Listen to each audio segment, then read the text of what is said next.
പുതിയൊരു വീഡിയോയിലേക്ക് സ്വാഗതം. ഇന്ന് ഞാൻ നിങ്ങളുമായി ഷെയർ ചെയ്യാൻ പോകുന്നത് വളരെ വ്യത്യസ്തമായിട്ടുള്ള ഒരു ടോപ്പിക്കാണ്. അധികം യൂട്യൂബിൽ അങ്ങനെ വന്നിട്ടുണ്ടോ എന്ന് എനിക്കറിയില്ല, എന്നാലും പറയാണ്. ഇന്ത്യൻ കോസ്റ്റ് ഗാർഡിന്റെ ഒരു 10th നാവിക് എൻട്രി വിളിച്ചിരുന്നു. അപ്പോൾ നമ്മൾ അതിനെ പറ്റിയിട്ട് ഒരു വീഡിയോ ചെയ്തതായിരുന്നു. ഇപ്പോൾ നമ്മൾ ചെയ്യുന്നതെന്ന് വെച്ച് കഴിഞ്ഞാൽ പലരും PM ൽ മെസ്സേജ് അയച്ചു, ബ്രോ ഈ കുക്ക് സ്റ്റിവേർഡ് എന്ന് പറഞ്ഞിട്ടാണ് വിളിച്ചിട്ടുള്ളത്. ഇന്ത്യൻ കോസ്റ്റ് ഗാർഡിന്റെ കുക്ക് സ്റ്റിവേർഡിലേക്കാണ് വിളിച്ചിട്ടുള്ളത്. അതിന്റെ വീഡിയോ കാണാത്ത ആരെങ്കിലും ഉണ്ടെങ്കിൽ താഴെ ഡിസ്ക്രിപ്ഷൻ ചെക്ക് ചെയ്യുക. അപ്പോൾ ഇതിന്റെ ജോബ് എന്താണ്, അല്ലെങ്കിൽ കുക്കിന്റെ ജോബ് നമുക്കറിയാം, സ്റ്റിവേർഡിന്റെ ജോബ് എന്താണ് എന്ന് ചോദിച്ച് പലരും മെസ്സേജ് അയച്ചു. അപ്പോൾ അതിന്റെ ഭാഗമായിട്ടാണ് ഇന്നത്തെ വീഡിയോ നമ്മൾ ചെയ്യുന്നത്. വീഡിയോയിൽ അത്യാവശ്യം സ്റ്റിവേർഡിനെ കുറിച്ചിട്ട് ഫുൾ ഐഡിയ, അല്ലെങ്കിൽ കുക്ക് സ്റ്റിവേർഡിനെ കുറിച്ചിട്ട് ഫുൾ ഐഡിയ നിങ്ങൾക്ക് വളരെ വ്യക്തമായിട്ട് പറഞ്ഞു തരുന്നതായിരിക്കും. വീഡിയോ അവസാനം വരെയും കണ്ട് മനസ്സിലാക്കുക. എന്തെങ്കിലും ഡൗട്ടുകൾ തോന്നുകയാണെങ്കിൽ തീർച്ചയായും താഴെ കമന്റിലൂടെ ചോദിക്കാൻ മറക്കണ്ട. ചാനൽ ആദ്യമായിട്ട് കാണുന്നത് സബ്സ്ക്രൈബ് ചെയ്യുക, തൊട്ടടുത്തുള്ള ബെല്ലൈക്കൻ എനേബിൾ ചെയ്യാൻ മറക്കണ്ട. താഴെ ഡിസ്ക്രിപ്ഷനിൽ എൻ്റെ ഒരു വാട്സ്ആപ്പ് ഗ്രൂപ്പ് ലിങ്ക് ഉണ്ട്. നിങ്ങൾ ജോയിൻ ചെയ്യുകയാണെങ്കിൽ ഏറ്റവും പുതിയ ജോബ് ന്യൂസുകൾ നിങ്ങൾക്ക് അവിടെ നിന്ന് ലഭിക്കുന്നതായിരിക്കും. വീഡിയോ തീർച്ചയായും നിങ്ങൾക്ക് ഉപകാരപ്പെടും. സോ ഇപ്പോഴേ ജസ്റ്റ് ഒന്ന് ലൈക്ക് ചെയ്തേക്കാം. സോ ഫ്രണ്ട്സ്, നമുക്ക് അതിന്റെ ഡീറ്റെയിൽഡ് ആയിട്ടുള്ള വീഡിയോയിലേക്ക് പോകാം. ആദ്യമായി തന്നെ കുക്കിന്റെ ജോബ് എന്താണ് എന്നുള്ളതാണ്. കുക്കിന്റെ ജോബ് ആ വാക്കിൽ തന്നെ ഉണ്ട്, കുക്കിംഗ് ആണ്. നിങ്ങൾക്ക് എല്ലാവർക്കും അറിയാം. ഓക്കെ, അപ്പൊ നമുക്ക് അതിനെ പറ്റിയിട്ട് വലിയ ഡീറ്റെയിൽഡ് ആയിട്ട് പറയുകയാണെങ്കിൽ എങ്കിലും ജസ്റ്റ് ഞാനൊന്ന് പറഞ്ഞേക്കാം. മെർച്ചന്റ് ഷിപ്സുകളിലാണെങ്കിൽ കുക്കിന്റെ പണി എന്ന് പറയുന്നത്, മെർച്ചന്റ് ഷിപ്സുകളിൽ പൊതുവെ ആളുകൾ കുറവായിരിക്കും. ഒരു 20 പേര് 25 പേരായിരിക്കും മാക്സിമം.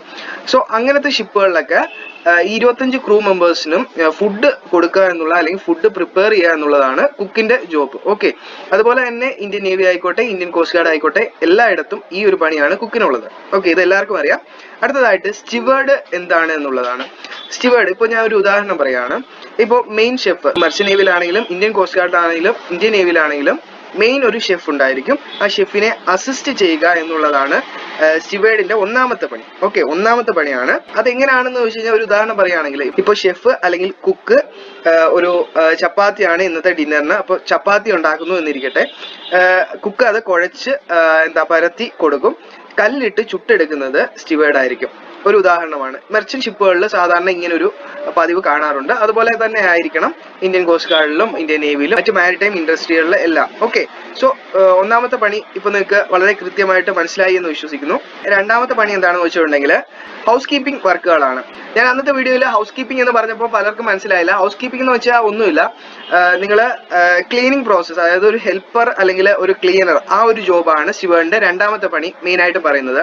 അപ്പോൾ നമുക്ക് മെർച്ചന്റ് ഷിപ്പുകളിലാണെങ്കിലും, ഇന്ത്യൻ കോസ്റ്റ് ഗാർഡിന്റെ അല്ലെങ്കിൽ ഇന്ത്യൻ നേവിയുടെ ഷിപ്പുകളിൽ ഹൗസ് കീപ്പിംഗ് ചെയ്യണം. അതായത് തറ, അതുപോലെ തന്നെ ഭിത്തികൾ ഒക്കെ വൃത്തിയാക്കേണ്ടതായിട്ടുള്ള ഒരു സാഹചര്യം ഉണ്ടാകാറുണ്ട്. ആ ഒരു സാഹചര്യത്തിലും സ്റ്റിവേർഡിനാണ് ആ ഒരു ജോബ്. അതുപോലെ തന്നെ കിച്ചൺ, അതുപോലെ ഗാലി എന്ന് പറയും, മെർച്ചന്റ് നേവി ടേംസിൽ ഗാലി എന്ന് പറയും. ഗാലി ഡിപ്പാർട്ട്മെന്റും ക്ലീൻ ചെയ്യേണ്ടത് സ്റ്റിവേർഡിന്റെ ഒരു ചുമതലയാണ്. ഇത് ഷിപ്പിലെ ഏറ്റവും ഹെഡ് ആയിട്ടുള്ള ക്യാപ്റ്റനോ അല്ലെങ്കിൽ ചീഫ് ആയിട്ടുള്ള കുക്കോ ആയിരിക്കും സ്റ്റിവേർഡിന് ഈ പണികൾ പറഞ്ഞു കൊടുക്കുക. ഓക്കെ, അപ്പോയിന്റ് ചെയ്യുന്നത് ഒന്നെങ്കിൽ ക്യാപ്റ്റൻ ആയിരിക്കാം, ക്യാപ്റ്റൻ ആയിരിക്കാൻ ചാൻസ് ഇല്ല, മെയിൻലി ചീഫ് ഷെഫ് ആയിരിക്കും അത് ഗൈഡ് ചെയ്യുക സ്റ്റിവേർഡിനെ. ഇനി നമുക്ക് ഇന്ത്യയിൽ തന്നെ അല്ലെങ്കിൽ വേൾഡിൽ തന്നെ ഏറ്റവും ബെസ്റ്റ് വെബ്സൈറ്റ് ആയിട്ടുള്ള മാരൈൻ ഇൻസൈറ്റ് എന്ന് പറയുന്ന ഒരു വെബ്സൈറ്റ് ഉണ്ട്. One of the best website ആണ്, അതായത് മാരിടൈം ന്യൂസുകളുടെ ഏറ്റവും ബെസ്റ്റ് വെബ്സൈറ്റ് ആണ്. സോ നിങ്ങൾ ഇവിടെ കാണുന്നത് മെർച്ചന്റ് ഷിപ്പിലെ ഗാലി ആണ്, അതായത് ഫുഡ് പ്രിപ്പയർ ചെയ്യുന്ന സ്ഥലമാണ് നിങ്ങളിപ്പോൾ കണ്ടുകൊണ്ടിരിക്കുന്നത്. ഇവിടെ ചീഫ് കുക്കിനെ കാണാം, അതുപോലെ തന്നെ ഒരു സ്റ്റിവേർഡിനെ കാണാം, അതുപോലെ തന്നെ ക്യാപ്റ്റൻ ആയിരിക്കണം പുള്ളിക്കാരനെ നമുക്ക് കാണാം. ഇത് one of the best website ആണ് ഇൻസൈറ്റ് എന്ന് പറയുന്നത്. ഞാനും പലപ്പോഴും കയറിയിട്ടുണ്ട്. ഇവിടെയൊക്കെ സ്റ്റിവേർഡിന്റെ ജോബ്സ് ഒക്കെ പറഞ്ഞിട്ടുണ്ട്. നിങ്ങൾക്ക് ഇൻട്രസ്റ്റിംഗ് ആയിട്ട് തോന്നുന്നുണ്ടെങ്കിൽ ഈ ഒരു വെബ്സൈറ്റിന്റെ ലിങ്ക് ഞാൻ താഴെ കൊടുത്തിരിക്കും. ഇവിടെ നിങ്ങൾക്ക് അഡ്വാൻറ്റേജസ്, ഡിസ്അഡ്വാൻറ്റേജസ് എല്ലാം വായിച്ച് മനസ്സിലാക്കാം. സോ ഇത് കുറച്ച് കാര്യങ്ങളുണ്ട്. അപ്പോൾ ഞാൻ ഇതൊന്നും വീഡിയോയിൽ ഉൾപ്പെടുത്തുന്നില്ല. ജസ്റ്റ് ഞാൻ നിങ്ങൾക്ക് സ്റ്റിവേർഡിനെ കുറിച്ച് പറഞ്ഞുകൊണ്ട് ജസ്റ്റ് പറഞ്ഞതേ ഉള്ളൂ. വീഡിയോ ഉപകാരപ്പെട്ടു എന്ന് വിശ്വസിക്കും. കാരണം പലർക്കും അറിയില്ല സ്റ്റിവേർഡിന്റെ പണി എന്താണെന്ന്. അപ്പോൾ പ്രധാനമായിട്ടും 2 പണികളാണ്. ഓക്കെ,